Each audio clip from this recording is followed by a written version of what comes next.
기간도 한 6개월 되는 것 같아요. 이게 제가 6개월 사이 5억을 놓치신 거예요? 네. 제가 꼭 부탁드렸는데요. 지금 3,000명이 되는 많은 수강생분들하고 네. 다양한 경험이 있으시니까 네. 그 중에서 좀 기억에 남는 갈아타기 에피소드가 있었다면. 네. 물론 이게 다양한 사례가 있어서 뭐 얼마 벌었어요 이런 것도 되게 좋지만 그래도 저는 제가 처음에 지향하는 거는 최대한 리스크를 좀 짊어지지 말고 안전하게 가자라는 거를 기본 바탕으로 깔고 가거든요. 왜냐면 투자를 또 오래 하다 보면 나한테 불리한 상황이 뭔지, 나한테 떠안을 리스크가 뭔지를 모르고 투자하시는 분들이 굉장히 많기 때문에 그런 부분에서 좀 교훈을 드리고자 선정을 했는데, 이게 눈앞에서 5억을 놓친 진짜 슬픈 타이밍인데 기간도 한 6개월 되는 것 같아요. 이게 제가 6개월 사이 5억을 놓치신 거예요? 네. 제가 드리고 싶은 교훈은 뭐냐, 나홀로 단지. 좀 위험성보다는 조금 불리하다, 단점이 있다라는 것을 먼저 말씀드리고, 타이밍이 부동산에서 정말로 중요하다라는 점을 좀 말씀드리고 싶어서 이 사례를 좀 알려드릴 텐데, 이제 한 수강생분이 강남에 집이 있었어요. 네. 그 남들이 생각하면 야, 강남이면 대단하다라고 생각하는데, 이게 예전에 이제 부모님으로부터 증여를 받은 아파트가 있었는데 150세대 정도 되는 나홀로 나홀로 딱 아파트. 한 동이에요, 예, 한 동. 이게 이제 하면서 이거를 팔고 좀 다른 급지를 좀 높여서 가자라고 말씀을 드렸고, 이제 매도를 요청을 했는데 그 시기가 작년 12월이었어요. 작년 12월이면 진짜 사람들이 대출 규제가 그때도 워낙 셌기 때문에 정말로 이제 얼음장이었거든요. 그때는 특히나 이 실수요자밖에 없었고, 이 투자자들 분들은 절대로 움직이지 않는 시장이었기 때문에 이제 내가 먼저 매도가 돼야지 자금이 생기고 가잖아요. 그래서 일단은 부동산에 내가 매도를 의뢰를 하고 나서 그럼 우리 지역을 찾읍시다 했을 때, 그래도 이분은 그걸 팔았을 때 시뮬레이션을 하면 자금이 실거주로는 한 20억 정도 되는, 그분이 어디로 이제 많이 봤냐, 그다음에 헬리오시티 24평, 그다음에 올림픽 선수촌, 그 일대를 홍보학으로 좀 많이 봤었어요. 그분이 임장을 막 다니고 나서 어떤 매물을 찾았냐, 그때는 지금이랑 다르게 갭 투자가 내가 사놓고 나중에 대출을 또 받을 수 있었어요. 627 전이니까. 네, 627 전이니까. 그래서 먼저 이 갭 투자 물건을 사면 그때는 너무 안 팔리니까 내고할 수 있는 여지가 굉장히 많았거든요. 그래서 그때는 20억대 매물로 올라와 있어서 그때 소장님이 뭐라 하셨냐면, 이게 진짜 좋은 동, 로얄동, 로얄층이라고 우리 흔히 표현하잖아요. 알아요. 그 매물이라서 기존 매물보다는 최소 5천만 원 더 싸게 사는 거다라고 해서 그 집 팔릴 거니까 먼저 계약부터 하자라고 약간 어떻게 보면 달콤한 말씀을 하셨어요. 근데 제가 절대로 안 된다. 잘하셨네. 네. 네. 진짜 이거 그렇게 해서 안 팔리면 어떡할 건데라고. 네. 계약금 난리잖아. 계약금 날리잖아요. 금액이 워낙 크다 보니까, 절대 금액이 크다 보니까, 그래서 너무 가지고 싶은데 기존 집이 매도가 안 되다 보니까 진짜 손님이 한 명도 없었거든요. 그러다가 갑자기 2월 달에 이제 오기 시작하는구나. 소호제가 풀립니다. 그러면서 2월 달 중순 후반 들어서서 잠실 리센시 S부터 해서 송파구가 거래량이 엄청나면서 급등을 하기 시작해요. 맞아요. 기억납니다. 네. 예. 그러면서 한 달 동안 유지가 됐잖아요. 네. 근데 그 사이에도 본인이 가지고 있던 집에 손님이 없었어요. 강남 상구에 그렇게 거래량이 많고 많이 폭등을 했는데 나홀로 단지라서, 그리고 저층이었어요. 심지어 2층이었거든요. 그래서 그 매물을 못 팔다가 결국 이제 3월 달 중순쯤 돼서 손님이 이제 온 거예요. 실거주 손님이 오셔서 조금 깎아서라도 팔자. 무조건 깎아서 팔았어야지. 네, 네. 무조건 팔자 해서 깎아서 결국에는 팔았어요. 근데 내가 그 금액으로 가려다 보니 전부 다 1, 2억씩은 보던 데못가지. 네, 한 달 만에 1, 2억씩이 다 올랐어요.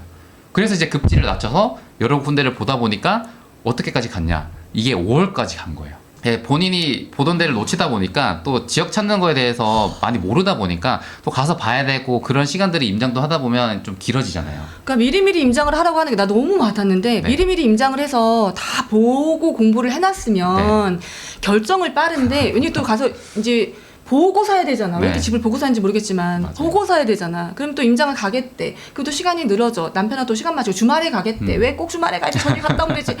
이렇게 하면 시간이 자꾸 지연되니까 네. 이제 아는 사람들은 이렇게 안타까운데, 맞아요. 이제 실수요 분들은 요즘에 또 내가 관심 있는 지역 아니면 또 임장을 안 가요. 우린 옛날에 서울시 25개구를 막 달달달달 외우면서 그렇죠. 막 지도에 외웠잖아요. 막 네. 이렇게. 그런 시기가 아니다 보니까 미리 준비가 안 돼 있으셔가지고 입지에 대한 그 결정력이 좀 떨어지는 거? 이거 너무 공감한다. 네. 그래서 5월 달에 결국 다행히 거의 5월에서 6월 사이가 완전 피크이긴 했어요. 대출 규제 이전에. 맞습니다. 그래도 5월 초에 계약을 그래도 또 강남 쪽에 하시고, 다행이네요. 네, 다행히 잔금 예, 치르고 다행이네요. 인테리어 하시고 입주 지금 하셨어요.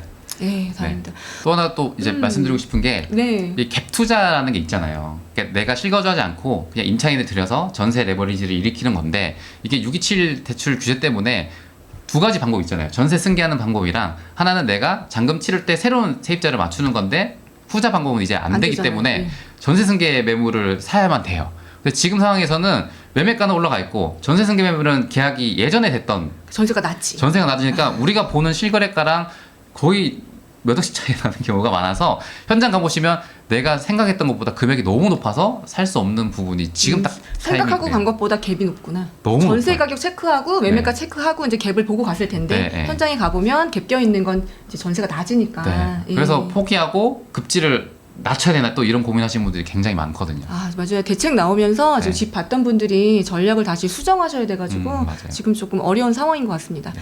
자 구수연님 지금 인스타가 몇만이라고 하셨죠? 지금 15만 명입니다. 아 너무 부럽다. 나는 인스타는 잘 못해가지고 3만 네. 조금 넘어. 너무 어려운 것 같아. 네. 열심히도 안 하긴 하지만 근데 진짜 열심히 하시잖아요. 네, 열심히 다 하고 직접 다 만드시고 제가 젊은 분들의 트렌드라든가 이런 거 좀 궁금해요. 네. 그분들은 어떠한 거에 관심이 있으시고 그래서 제가 요청드린 게 가장 인기가 많았던 콘텐츠 조회수 딱 나왔다. 네. 이런 콘텐츠가 어떤 건지 궁금하거든요. 아무래도 요즘은 좀 직접적인 거 나랑 관련이 바로 연관성이 지어지는 건데 밑에 보시면 주요 키워드를 제가 돈이라고 적었어요. 돈이라는 게 바로 나한테 와닿을 수 있는 컨텐츠를 많이 원하세요.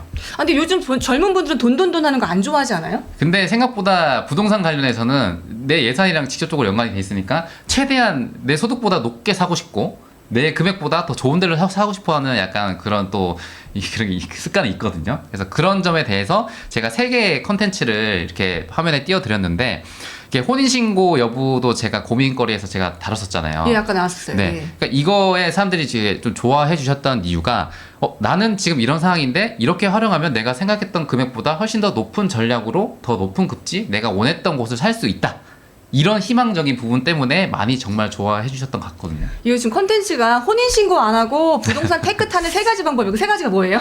세 가지가 200만이나 나왔어. 우와. 네, 이게 규제 때문에 2가지로 바뀌었어요. 음. 이게 원래는 이제 저희가 혼인학과 비과세 혜택, 세금적인 측면에서 할 수 있기 때문에 이렇게 미혼인 경우에는 한 채를 가지고 있는 사람이 있다면 결혼을 하게 되면 혼인신고 안 하고 다른 배우자분이 한 채를 사서 결혼을 하게 되면 두 분 다 이제 비과세 혜택을 받을 수 있다.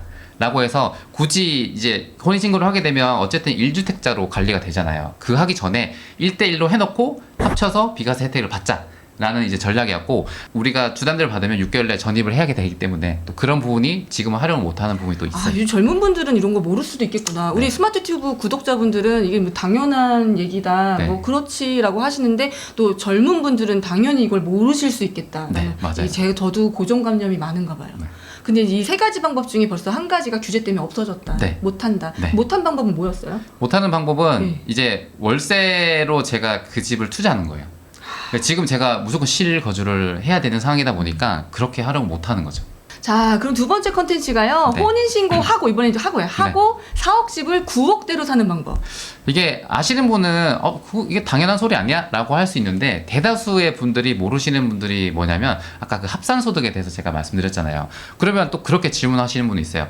결혼해서 혼인신고를 했어요. 그럼 합산소득을 하면 공동명의로 해야 되냐? 이 부분을 정말로 많이 질문을 주셨거든요. 그게 아니라 명의를 한 사람으로 해주고 대출을 쓸 때는 내 배우자분, 혼인신고가 된 사람을 소득을 끌어서 쓸 수 있어요. 근데 이것도 알고 나면 괜찮은데 모르시는 분들은 굉장히 헷갈려 하시고 그리고 신용대출과 주택담보대출을 동시에 또 활용할 수 있는 방법이 있는지도 모르시는 분도 있고 이거를 순서를 또 어떻게 해야 되는지 DSR에 영향을 미치니까 이런 어떻게 보면 좀 약간 전략적인 부분에 대해서 잘 모르시더라고요. 자, 숨겨진 돈이 있어요. 야, 자극적이다. 네. 6억 청약 당첨 시 내 돈 추가로 얼마가 필요할까? 이게 청약하면 또 할 얘기가 굉장히 많지만 조금 이게 키워드만 말씀드리면 우리가 청약에 당첨되면 돈 내는 시기 그리고 퍼센테이지가 다 다르잖아요. 계약, 중도금 대출, 잔금 대출. 그리고 이 과정을 한 번도 매수를 해보지 않으신 분들은 잘 몰라요. 제가 선호하는 건 계약금 5%. 중도금 무이자. 네. 근데 또 계약금 5%의 중도금 무이자인데 그런 경우가 잘 없잖아요.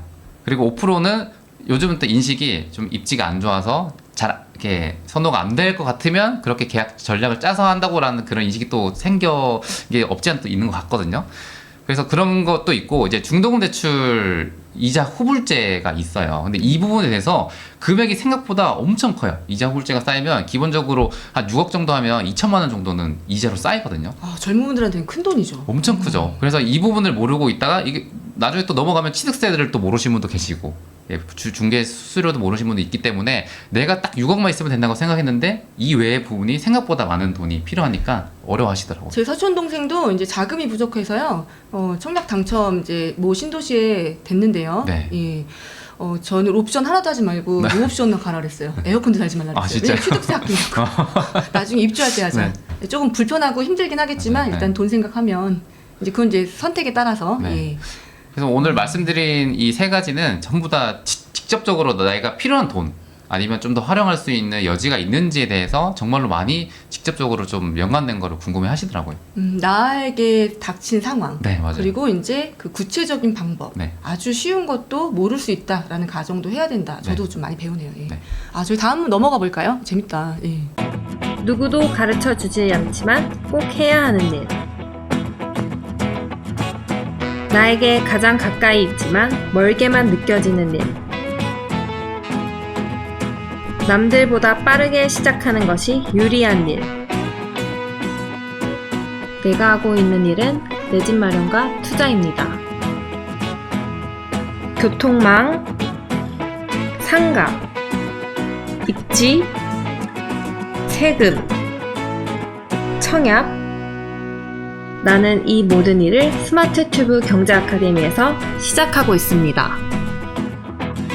스마트 튜브 경제 아카데미.